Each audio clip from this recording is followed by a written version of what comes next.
Marianne had never believed in rumors, especially those bordering on the absurd. When her estranged aunt's letter arrived inviting her to visit the dilapidated estate perched on a cliff overlooking the sea, she dismissed the townspeople's talk of churning corridors and yawning walls as folklore spun from idle minds. It was the manner in which her aunt's letter was penned, however spidery handwriting, words that seemed soaked in dread, that persuaded Marianne to come. She traveled by train, then by carriage along the winding roads, each turn bringing her closer to the jagged coastline and the once stately mansion known to the locals simply as Pearl Haven. On the first morning, the mansion greeted Marianne with flaking white shutters, sea salt streaks on gray stones, and protective gargoyles leering from their perches.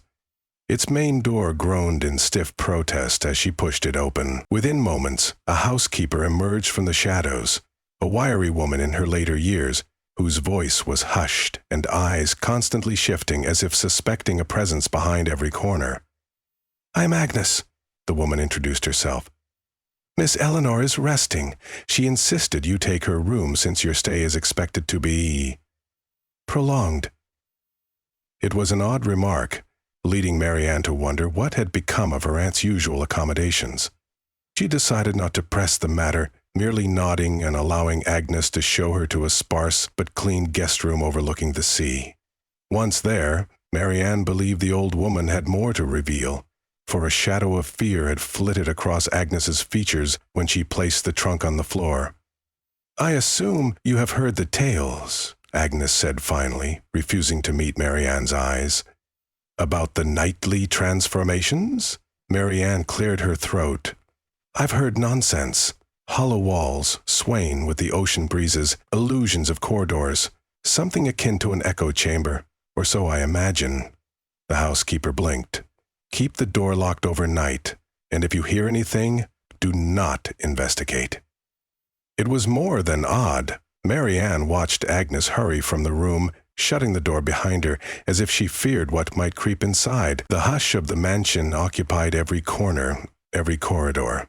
She listened to seagulls cawing in the distance. The crash of waves echoed against the cliff below, which only served to remind her how precarious the structure's foundation was, though it had stood for centuries. Marianne wondered how many storms had battered these walls. With the letter lying on the small nightstand, she recalled the single warning her aunt had repeated: "Do not wander at night." Late that afternoon, she ventured downstairs to check on Aunt Eleanor. She found her in the sitting room, a small, spindly figure in a high-backed chair by the unlit fireplace. The smell of salt and aging wood filled the air. "Marianne, you came," said Eleanor, voice breathy with relief. Her sunken eyes glittered with an odd intensity. Her thin hair was pulled back, giving her a gaunt appearance that only heightened Marianne's concern. "I had almost lost hope." "Why did you send for me?" Marianne asked gently, crossing the room. Eleanor's gaze darted to the shuttered windows. Daylight was waning. She seemed uneasy at the approach of dusk. "I've tried to leave. Something in the walls. They won't let me go. At night, I see them yawn open." She gripped the arm of her chair, knuckles white. "In my younger years, I dismissed it as nonsense too. But once I inherited Pearl Haven, the illusions grew more persistent. Or perhaps they were never illusions at all." Marianne forced a reassuring smile. "Surely it's worry taking hold of you. This house is old. Warped floors and settling foundations. You believe I'm delirious?" Eleanor interrupted, though her tone was more resigned than offended. She looked at her hands, trembling in her lap. "Remember, I was once like you, ready to dismiss everything. But these corridors, they lead beneath the sea. I hear the surf pounding through them at night, and I can't keep living like this." A chill crawled down Marianne's spine, lodging itself behind her sternum. She recalled childhood summers spent on the edge of the estate's expansive grounds, seeing shapes in the windows at odd hours, hearing watery echoes, though no pool or fountain existed nearby. Yet she told herself those were the memories of an imaginative child. Now, Her aunt's torment cast those moments in a menacing new light. Eleanor raised her eyes. "Promise me you'll be careful. The walls, oh, they have a will of their own." She placed a frail hand on Marianne's arm, and Marianne gently squeezed back, offering silent reassurance. By then the sun had sunk low, casting elongated shadows across the sitting room. Eleanor refused supper, opting to retire early. So Marianne dined alone in the cavernous hall, the tapestries fluttering in the draught as if they too were alive and whispering secrets. At the far end of the table, Agnes stood watch, occasionally bringing extra salt for the stew or glancing down the corridor, a perpetual crease of worry on her brow. As night settled, Marianne felt a nervous energy coil inside her. She thought of Eleanor's plea, "Do not wander." After finishing dinner, she retreated to her guest room and locked the door. She lit the single oil lamp and looked around, searching for any oddity. The ceiling beams were dark with age, the walls slightly discolored with patches of mold. A large clock across the room ticked steadily, as if keeping vigil. Hours inched by. The clock made its rhythmic thrust against the hush. Midnight approached. Though her bed was fairly comfortable, sleep eluded Marianne. The air felt too thick. She was sinking into a half-dream state when a scraping sound emanated from the far wall. She bolted upright, scarcely breathing. At first she thought it was the scuttling of rats, but the noise came again like stones grinding softly against each other, a slow shift that made the walls groan as if they were exhaling. Then silence. She stood, heart-pounding. Remembering Eleanor's warning and Agnes's caution, she resolved to remain inside. But she could not stop her curiosity. She slid her bare feet into slippers and crept to the door, easing it open in a swirl of nerves. The hallway was dark, illuminated only by the pale glow of a single wall sconce and hints of moonlight from a high window. Everything appeared still. No footsteps, no further grinding. She almost believed she had imagined the sound. Then she heard it again, a deep moan, as if the very bones of the house were bending. This time, it was louder, reverberating through the corridor. She glanced toward the nearly invisible staircase at the far end and realized with a shiver that the noise was coming from below. She hovered on the threshold, uncertain. That was when a faint brightness flickered at the far corner. A will-o'-the-wisp, perhaps, or the reflection of moonlight along wet stone. The flicker vanished almost immediately, leaving her with a sense of impossible dampness in the air. Her next inclination was to return to the safety of her room. Then curiosity swelled, and she inched forward. She had grown up on rational thought. Her father was a professor, her mother a strict realist, and she had always prided herself on her logic. She could not simply hide in her room while her aunt languished in terror. So she took slow, purposeful steps toward the staircase. As she descended, the noise intensified. She paused at the bottom landing, finding that the corridor beyond had somehow changed. Where earlier there had been a small storage room, she now saw a gaping aperture. The edges of the wall seemed to bulge inward, as though something had shifted the stone in an unnatural manner.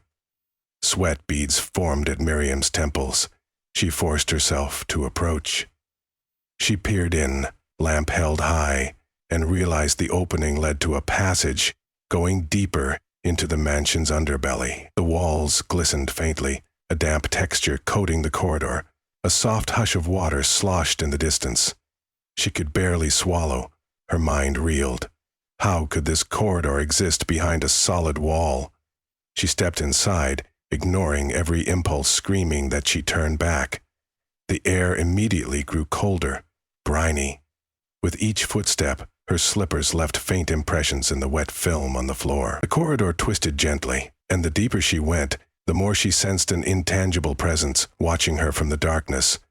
The lamp flame shuddered in unknown drafts, casting grotesque shapes on the walls. More than once, she paused to listen, certain she heard distant splashes or muffled echoes. Presently, the corridor widened into a circular chamber. Water streamed down the walls, collecting in shallow pools. Her lamp revealed stone archways leading in multiple directions. To her horror, the far archway opened onto steps, descending into black water. She leaned forward and realized the steps continued beneath the surface, as if inviting one to walk straight into a drowning. The murky liquid glinted in the lamp's glow, sending flickers of light dancing across the chamber. He heard a fluttering behind her and whirled around, but the corridor through which she had come was still there, though now much narrower, as if the walls had shifted closer. Her breathing quickened. She felt the hush of underwater emptiness behind the other archways too. Something about the place felt ancient, older than the mansion itself.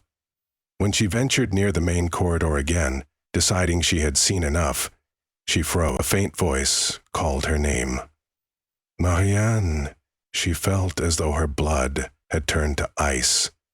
The voice was distant, yet somehow clear, echoing up from the watery steps. She stared, lamp shaking in her grasp. Then, barely above a whisper, it came again. Marianne, come closer. There was an eerie, hypnotic quality to that voice, something urging her forward. She took one step, then two, and the water lapped gently against the steps. A single drop of brine slid down from the curved ceiling, dripping onto her shoulder. She nearly gasped at its chill. A reflection in the water quivered, shaped like a figure standing waist-deep in the gloom. Gathering her courage, she forced her eyes away from the steps. Every instinct in her screamed to flee. She backed away and turned on her heel, retreating from the watery lure. The voice whispered her name again, and for a moment she thought of calling out, but fear strangled her words, forcing them to remain unuttered. She stumbled back through the corridor, half blinded by terror. When she navigated the narrow passage to the stairs, she discovered the opening was smaller than before, the walls shifting as if trying to close off her escape. She had to flatten herself and turn sideways to sidle through. When she emerged at last into the corridor by the main staircase, she nearly screamed at the jarring return to the normal mansion interior. The opening behind her gave one final groan and sealed shut, leaving grimy stone in its place. As though no passage had ever existed. Her heart thundered. She pressed her ear against the newly solid wall. It felt damp and cold. She thought she heard the faint murmur of waves behind it, but perhaps that was her imagination. Trembling, she hurried up and collapsed into her room, double-latching the door before crawling into bed. She told herself that if there were more mysteries, she wanted no further involvement. Yet the suffocating dread refused to let her sleep peacefully. She tossed and turned until dawn. By morning, she was determined to speak to Aunt Eleanor about what she had witnessed. But, upon reaching Eleanor's bedroom, she found the older woman's bed empty, the sheets torn aside, the window shutters flung wide open to the sea winds. Panic knotted Marianne's stomach. Agnes appeared in the hallway, wringing her hands. "She's gone, miss. I heard her get up in the night, but I was too afraid to stop her." Despair tinted the housekeeper's voice. "This house devours. I've seen it in my dreams." Marianne swallowed back panic. Could she have gone outside? She found it unlikely, as the cliffs were treacherous. Agnes shook her head. "I think the house took her."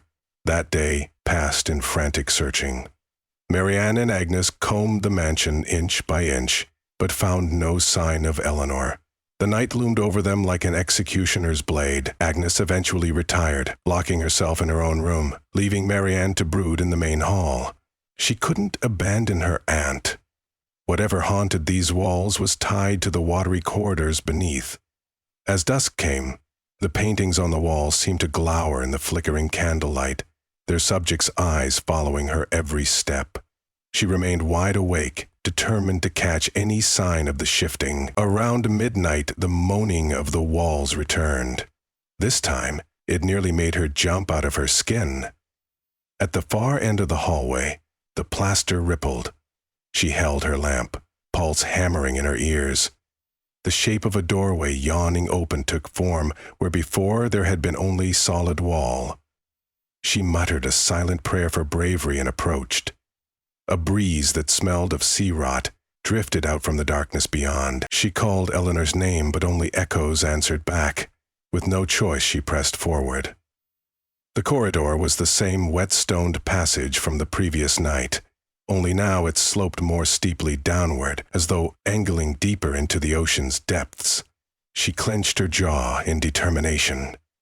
Step by step, she followed the corridor to another subterranean chamber. This one was narrower, its walls draped with greenish algae. She noticed old carvings in the stone, shapes reminiscent of strange fish or tentacled creatures. Water trickled down from above, forming rivulets along the floor. A nauseous fear churned in her gut, but the memory of her aunt's desperate face drove her onward. The corridor branched again, and from a distance she glimpsed a faint luminescence. Burnished by the reflection of her lamp, that glow pulsed like living phosphorescence, cold and watery. She inched closer until she emerged into a cavernous chamber with a wide pool at its center. The surface was dark, save for swirling hints of pale light beneath. A circular opening above let in faint moonlight, revealing columns adorned with twisted aquatic motifs. She realized that the mansion above must be built over this monstrous space, bridging land and sea in ways unknown. Her reflection stared back from the pool's surface. Then, with dreadful slowness, another reflection slid into view beside it, that of a woman with sunken eyes and soaked hair. Marianne's heart nearly stopped. She spun around, but saw no one in the open air. Then she felt a chill upon her shoulder, as if a spectral hand had touched her. "Eleanor," she whispered into the echoing chamber. A ripple disturbed the pool.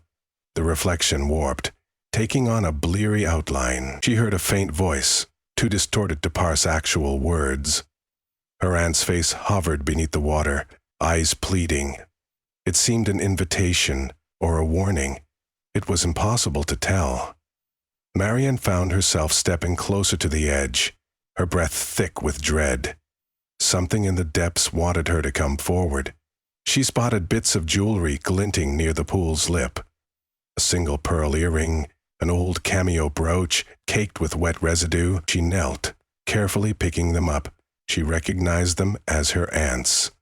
The cameo was chipped, the clasp broken. Shivers racked Marianne's body.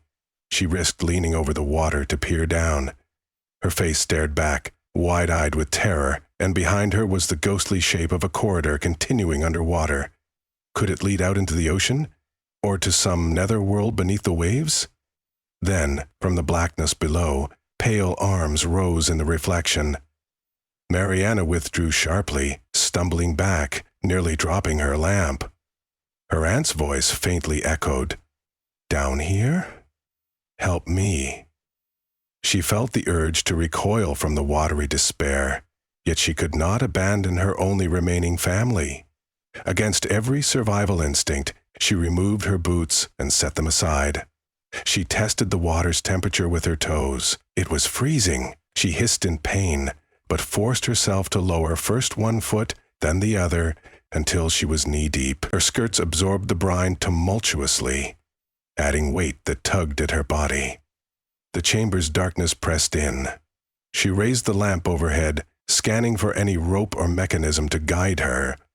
Finding none, she held the lamp close to her chest to protect the flame, its meager light dancing over the water.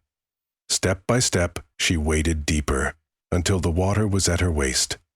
She imagined at any moment something slimy might brush against her ankle. The lamp flickered ominously, threatening to extinguish. She pressed on, stealing her breath. Her left foot touched an incline under the surface. Descending further, she groped for the wall, feeling slimy stones. Her hair clung to her face. The waterline rose near her shoulders. In the uncertain glow, she saw an arched corridor continuing beneath the surface, presumably accessible only by submerging completely. Dread weighed on her limbs. To follow that corridor meant venturing into the unknown depths. Give up now, part of her mind insisted. But she bit her lip and slipped beneath the surface. Water's cold shock nearly stole her breath. Gasping, Her last lungful of air burst in a swirl of bubbles. She forced herself to keep her eyes open, gazing through the murk. The corridor stretched ahead, lit only by the feeble light from above. She couldn't stay down long. She had no diving helmet, no magic to sustain her. Then she caught a glimpse of movement further along, a shape, flickering, ghost-like. Could it be Eleanor? She pushed herself forward, but her lungs burned. She retreated for air, breaking the surface with a desperate gasp, then submerged again, pressing deeper. The corridor was narrower than she expected. Its walls closed in around her, and the swirling gloom made it impossible to navigate. Panic swelled in her chest. She barely made it a few yards further. Then, in the haze, a hand reached toward her. Ghostly, slender fingers that briefly brushed her cheek before dissolving into the dark. She tried to cry out, but only a rush of bubbles escaped her lips. Her vision blurred. She kicked backward, returning to the main chamber. This time, she emerged, choking, tears mingling with the salt water. Sobbing in frustration, she staggered out of the pool, collapsed onto the wet floor, realized that her lamp had gone out. The flame had extinguished when she submerged. Darkness enveloped her. The only sound was her ragged breathing and the faint drip of water. She lay there for a long moment, shivering, until she could force herself to stand. "Please," she murmured, though she hardly knew to whom she begged. Some unknown deity, or the mansion itself. "Please, let me find her." Then, impossibly, a pale glow flickered along the far wall of the chamber. She saw it as a wavering outline, revealing a faint doorway she had not noticed before. Shaking, she made her way to that glow, feeling her way along the slick stones. The new passage was narrower still, its walls nearly touching her shoulders. Yet the brackish smell was fainter, replaced by a staleness that suggested disuse. She followed the glow until she arrived at a wooden door, half-rotten, faintly illuminated from within by an unearthly light. Pushing it open, she found herself in a cramped antechamber. On a small table stood a tarnished lantern with a flickering wick. She seized it, grateful to have light once more. Beyond the antechamber loomed a stone staircase spiraling upward.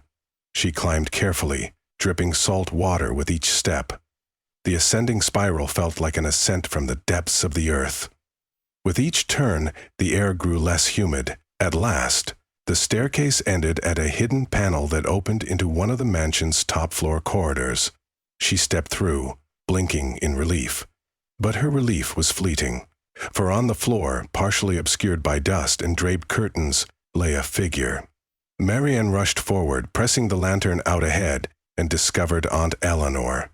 Her aunt's dress was soaked, hair plastered to her skull, eyes staring blankly at the ceiling. Marianne dropped to her knees, calling her name in panic. Remarkably, Eleanor drew a shuddering breath, turning her head by inches. She coughed water, her voice faint. "Marianne, you found me!" Tears welled in Marianne's eyes. "I'm here. Let me help." Rusty rails crackled in Eleanor's throat when she tried to speak. "The house, we have to leave. It will keep trying to take us." Her voice broke, and her eyes glimmered in the lantern's weak light. "Promise me, you will destroy it." Marianne bit her lip, not certain how she could promise such a thing. The walls moaned again, though more distant. Perhaps, with the approach of dawn, the house was retreating into its daytime torpor. She escorted Eleanor to the guest room, helped her change into dry clothes, and then they snatched a few valuables. Agnes joined them, trembling. Seeing Eleanor alive both stunned and relieved the housekeeper, though dread remained etched on her face. They agreed they must flee at once. With the skies lightening over the horizon, the three women made their way down to the foyer, their footsteps echoing as if the house were mocking them. More than once, Marianne imagined the walls shifting to entomb them. She tried bolting the passages behind them, but the heavy doors rattled with unseen force. It felt as though the house itself was stirring, unaccustomed to losing its prey. At long last they stumbled out the front door, ignoring the rotting veranda steps, forging ahead through the early morning gloom. The carriage stood by the iron gate, its driver half dozing, awakened suddenly by three pale-faced women. Despite his muttered curses, he helped them load their trunks. Marianne felt a weight lift from her chest as the wheels began to turn, carrying them away from Pearlhaven, away from whatever watery labyrinth lurked in its foundation. They looked back only once. From the carriage window, Marianne glimpsed the silent mansion perched against the sea, the top floor silhouetted in pre-dawn light. She could almost sense a faint shift in the walls, as if the house yawned in frustration at losing its captives. Then distance veiled it in mist. She reached for Eleanor's trembling hand. Her aunt squeezed back weakly, tears shining in her eyes. In the weeks that followed, Eleanor's convalescence proved slow but steady. She suffered nightmares, screaming in the night about figures beckoning her underwater. Marianne learned more secrets from her aunt's fevered murmurings, how Pearlhaven had been built upon a network of caves prone to flooding, how relatives of old had vanished without a trace, how certain diaries that survived the centuries mentioned an unfathomable presence lurking beneath the waves. They spoke of a bargain from ancient times, an offering to the tides in exchange for a hidden trove of pearls, but no one had recounted that those who lived on the estate might be claimed by this watery entity. Timidly, Eleanor confided her plan to demolish the house for good. Perhaps, with Pearlhaven's destruction, the passages would collapse, burying whatever lurked there.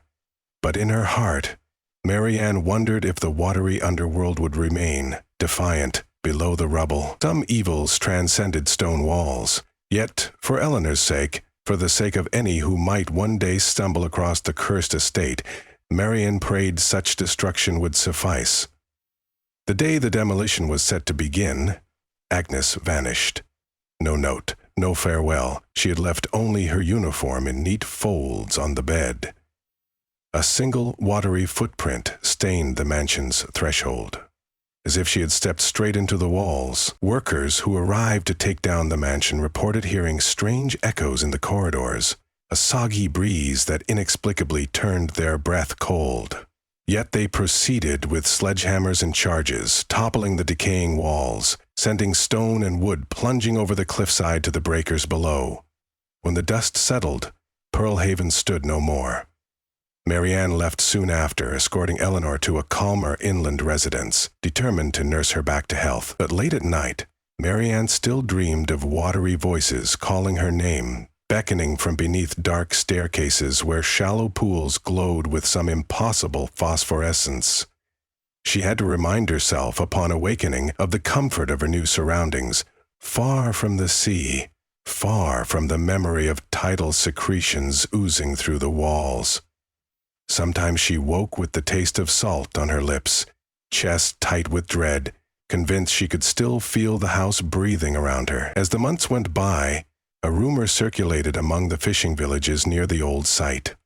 Some claimed they still saw part of Pearlhaven's silhouette at low tide, half submerged by the water. Others spoke of hearing a woman's voice echoing across the waves, a plea for freedom or companionship. One could never be sure. Sailors avoided the rocks near the old cliff, muttering that their compasses spun wildly whenever they drew close. They talked of strange lights beneath the water when the moon was dark, a faint glow drifting among the craggy pillars. Marianne tried to ignore such tales, focusing on Aunt Eleanor's recovery. Over time, Eleanor regained some measure of strength, though her eyes held a permanent sadness. She walked with a cane, wincing, as if her lungs ached from inhaled brine. One evening, as Marianne stoked the fireplace, Eleanor placed her trembling hand on Marianne's shoulder and said, "We survived. But part of us never left that house," and Marianne, trying to find words of comfort, could only nod. She had witnessed things that logic could not explain, structures reconfiguring themselves, walls that breathed, inviting corridors into an undersea realm. She would never banish that memory. Sometimes she thought she heard Agnes's voice in her sleep, calling for help as the ocean claimed her soul. No matter how many prayers they uttered, some doors opened, remain etched in one's consciousness forever. And though Pearlhaven lay in ruins, the tide would continue to rise and fall, as relentless and haunting as the memory of that mansion's hidden passages. In Marianne's darkest dreams, the seawalls parted once again, inviting her back into watery corridors, while above, the crashing waves roared with a savage hunger only an ancient house might possess. She would wake, gasping, reminding herself that she had escaped. Yet a whisper of doubt remained in her heart, because perhaps, in the moonlit depths, Pearlhaven still stood, half alive, waiting to swallow the next wandering soul.